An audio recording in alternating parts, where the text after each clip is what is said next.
ये वो दौर था जब अफगानिस्तान से बांग्लादेश तक अखंड भारत होता था। ये वो दौर था जब हिंदुस्तान की जनसंख्या महज 16 करोड़ थी। कहते हैं उस वक्त हिंदुस्तान में 10% से कम पुरुष पढ़े लिखे थे और महिलाओं में पढ़े लिखों की संख्या तो 1% से भी कम थी। ये वजह है कि हजारों किलोमीटर की दूरी से आकर कोई अंग्रेज हमारे भारत पर आसानी से कब्जा जमा लेता है। कहते हैं जब अंग्रेज भारत आए थे उस वक्त भारत में 2 राजाओं का राज चलता था, एक तरफ मुगल और दूसरी तरफ मराठा साम्राज्य। उस वक्त तक अंग्रेज भारत में कदम तो रख लिए थे, लेकिन यहाँ पर उनका कब्जा जमा पाना बहुत मुश्किल था। अंग्रेज इंतजार करते थे कि भारत के राजा आपस में लड़ाई करें और अंग्रेज उस लड़ाई का फायदा उठा ले। यही वजह है कि अंग्रेजों को भारत पर पूरी तरह से कब्जा जमाते जमाते 18वीं शताब्दी आ गई। ऐसे में आप लोगों ने भी कभी न कभी इस बात को सोचा होगा कि उस वक्त के आम लोगों की जिंदगी कैसी थी। उस वक्त के लोगों को क्या पढ़ाई लिखाई करने की आजादी मिलती थी? उस वक्त का समाज कैसा था और वे लोग किस तरह के काम को करके अपना भरण पोषण करते थे? उस वक्त हमारा गांव कैसा था? उस वक्त हमारा शहर कैसा था? क्या तब भी हमारे समाज में चोरी, लूटपाट और बलात्कार जैसी घटनाएं होती थी? आज का ये वीडियो आपके लिए बहुत ही इंफॉर्मेटिव होने वाला है, वीडियो के अंत तक बने रहना। तो सबसे पहले हम बात करेंगे आबादी की। भले ही इस वक्त भारत पूरी दुनिया का सबसे अधिक जनसंख्या वाला देश बनने वाला है। आज के वक्त में भारत की आबादी जहां 130 करोड़ से ज्यादा की हो चुकी है, वहीं 1800 ईस्वी में भारत की आबादी महज 16 करोड़ थी। अब आप अंदाजा लगा सकते हैं कि पाकिस्तान, बांग्लादेश जैसे देशों को मिलाकर भी उस वक्त हमारे देश में सिर्फ 16 करोड़ लोग रहते थे। और आज भारत के कई हिस्से कटने के बावजूद भी जो जगह बची है उसमें 130 करोड़ से ज्यादा लोग रहते हैं। ये वो वक्त था जब हमारे देश में शहरों की संख्या बहुत कम थी। यही वजह है कि भारत देश को हमेशा से ही भारत के गांव रिप्रेजेंट करते आए हैं, इसलिए भारत को गांव का देश भी कहते हैं। बात अगर शहरों में रहने वाले लोगों की जाए तो उस वक्त शहर में जो भी लोग रहते थे वो अंग्रेजों द्वारा बनाए गए मिलों में काम करते थे। उनसे बहुत कम पैसों पर बहुत ज्यादा काम करवाया जाता था। जब अंग्रेज नहीं आए थे तो उस वक्त भारत का कपड़ा भारत और भारत के आसपास के कुछ देशों में ही प्रसिद्ध था, लेकिन अंग्रेजों के आने के बाद भारत में बना हुआ कपड़ा दूसरे महाद्वीपों पर फेमस होने लगा। लेकिन इस प्रसिद्धि के साथ साथ भारत के किसानों और भारत के मजदूरों की आमदनी बहुत कम हो गई, क्योंकि अंग्रेज भले ही उन कपड़ों को ऊंचे दाम पर बेचते थे, लेकिन भारतीय मजदूरों और किसानों को बहुत कम पैसे देते थे।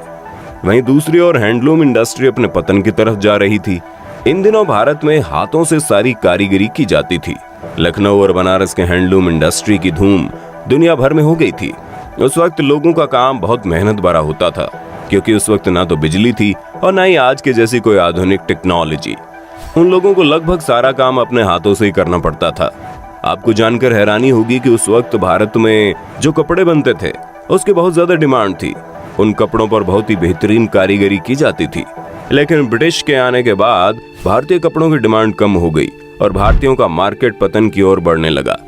दरअसल भारतीय लोग जो कपड़ा बनाते थे उसे बनाने में बहुत वक्त लग जाता था और उसी कपड़े को ब्रिटिश तमाम तरह की मशीनों के द्वारा बहुत ही कम वक्त में तैयार कर देते थे और बहुत सस्ते दामों पर बेचते भी थे। यही वजह है कि भारतीय लोग वक्त के साथ साथ और गरीब होते चले गए। अब बात आती है उस वक्त हमारे देश में जो लोग रहते थे उनका सबसे मुख्य व्यवसाय क्या था। तो दोस्तों ये तो आप भी जानते होंगे कि आज भी हमारे भारत में रहने वाले अधिकतर लोगों का मुख्य व्यवसाय कृषि को ही माना जाता है। ये वजह है कि भारत को कृषि प्रधान देश भी कहते हैं। उस वक्त भारत में मुख्य तौर पर नील, कपास, अफीम, गेहूं और धान की खेती की जाती थी। लेकिन दुख की बात यह है कि उस वक्त हमारे किसानों को उनके फसल की सही कीमत नहीं मिलती थी। अंग्रेज उन फसलों को बहुत ही कम दामों में खरीदकर ग्लोबल मार्केट में अच्छी कीमत पर बेचते थे। उस वक्त हमारे किसान सारा दिन खेतीबाड़ी और पशुपालन करते थे और शाम को अपने घरों में आकर भजन कीर्तन और सत्संग किया करते थे। उस वक्त हमारे भारत में बिजली या इलेक्ट्रिसिटी आम लोगों की पहुंच से बहुत दूर थी। यही वजह है कि तब वे लोग घरों में उजाले के लिए लैंप और दिए जैसी चीजों का इस्तेमाल करते थे। इस दौर की सबसे बुरी बात यह है कि इस दौर में जातिवाद बहुत अधिक हुआ करता था।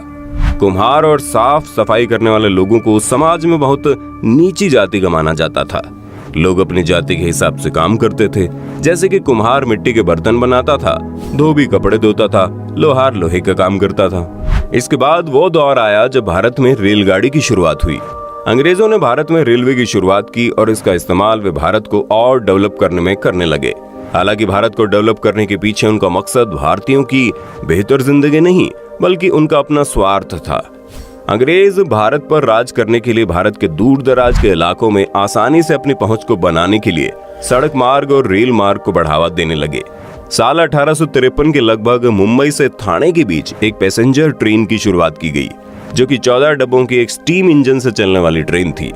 उस वक्त के इंजन में इतनी क्षमता नहीं होने की वजह से उस ट्रेन को खींचने के लिए एक नहीं बल्कि 3 इंजन का इस्तेमाल किया जाता था। उस वक्त अंग्रेजों ने ट्रेन को चलाने के लिए 5 फीट और 6 इंच की दूरी पर 2 पटरियों को स्थापित करके उस पर ट्रेन की शुरुआत की। और आपको जानकर हैरानी होगी कि आज भी भारत में उसी फॉर्मूले से रेल पटरियों का निर्माण किया जाता है। अब बात करते हैं उस वक्त के भारतीयों के इनकम की, यानी ये लोग कमाते कितना थे। अगर इनकम की बात करें तो उस वक्त जहां भारत में अंग्रेज बहुत अच्छे पैसे कमाते थे, उस वक्त भारतीयों की हालत दिन ब दिन बदतर हो जा रही थी। एक रिपोर्ट के मुताबिक 1800 के दौरान जहां एक यूरोपीय कर्मचारी की तनख्वाह 40 पाउंड तक होती थी, वहीं एक आम भारतीय दिन भर मेहनत करने के बाद महीने में महज 1 पाउंड की कमाई कर पाता था। अब आप अंदाजा लगा सकते हैं कि भारत में ही रहकर एक यूरोपीय आदमी जितना कमाता था, उसी काम को करने के लिए एक भारतीय को कितने कम पैसे मिलते थे। वहीं अगर भारत में रहने वाले किसानों की कमाई की बात करें तो अक्सर उन लोगों को बाढ़ और सूखे का सामना करना पड़ता था। खैर, ये समस्या आज के वक्त में भी भारतीय किसानों के साथ बनी रहती है और भविष्य में भी बनी रहेगी। लेकिन उस वक्त वो किसान अंग्रेजों के द्वारा लगाए गए लगान से भी बहुत ज्यादा परेशान रहते थे। इतनी कम कमाई होने के बावजूद भी अंग्रेज उन किसानों के ऊपर तमाम तरह के लगान लगा देते थे। हालांकि हमारे भारतीय समाज में मौका परस्त लोगों के वजूद हमेशा से बनी रही है और उस वक्त भी कुछ मौका परस्त लोग ऐसे थे जो अंग्रेजों के तलवे चाटकर अधिक कमाई कर लिया करते थे। वहीं बात अगर उस वक्त भारत में रहने वाले लोगों की पढ़ाई लिखाई की करें तो आपको जानकर हैरानी होगी कि उस वक्त भारत में पढ़े लिखे लोगों की संख्या बहुत ही कम थी। उस वक्त भारतीय समाज में रहने वाले पुरुषों में महज 10% से भी कम पुरुष ऐसे थे जो पढ़ाई लिखाई करने वाले थे, यानी साक्षर थे। वहीं दूसरी तरफ महिलाओं की हालत तो इससे भी बुरी थी। महिलाओं में 1% महिलाएं ही ऐसी नहीं थी जो पढ़ाई लिखाई से ताल्लुकात रखती हों। हालांकि बिना पढ़ाई लिखाई के भी भारत में रहने वाले सभी लोग किसी न किसी काम में बहुत निपुण थे, लेकिन कम पढ़े लिखे होने की वजह से अंग्रेज भारतीयों के ऊपर बहुत आसानी से अपना कब्जा जमा लिए थे। उस वक्त हमारे भारतीय समाज की एक बात बहुत अच्छी थी। समाज में रहने वाले लोग किसी चीज को खरीदने के लिए पैसे नहीं देते थे, बल्कि अगर कोई एक आदमी चावल उगाता था तो वो दूसरे आदमी से चावल के बदले कुछ गेहूं ले लेता था। जो आदमी सब्जी उगाता था वो उन सब्जियों के बदले चावल और गेहूं बदल देता था। यानी उस वक्त हमारे भारतीय समाज के अधिकतर हिस्सों में चीजों की खरीद बेच की जगह अदला बदली की जाती थी। इसलिए एक गांव में रहने वाले लोगों को किसी चीज को खरीदने के लिए ज्यादा दूर नहीं जाना पड़ता था, बल्कि उन्हें हर चीज आसानी से अपने ही गांव में उपलब्ध हो जाती थी। आज भी अगर आप भारत के कुछ गांवों में जाएंगे तो वहां पर अदला बदली की प्रथा चलती है, जो कि बहुत अच्छी है। लेकिन उस वक्त हमारे भारत में चिकित्सा स्वास्थ्य व्यवस्था इतनी अच्छी नहीं थी। ये वजह कि आज के वक्त में हम लोग जिस बीमारी को आसानी से चकमा दे देते हैं, आज से 200 साल पहले वो बीमारी हमारे समाज में महामारी का रूप ले लेती थी। लोग छोटी छोटी बीमारियों की वजह से मौत के मुंह में समा जाते थे। तो दोस्तों, आपने देखा आज से 200 साल पहले हमारा भारत कैसा था।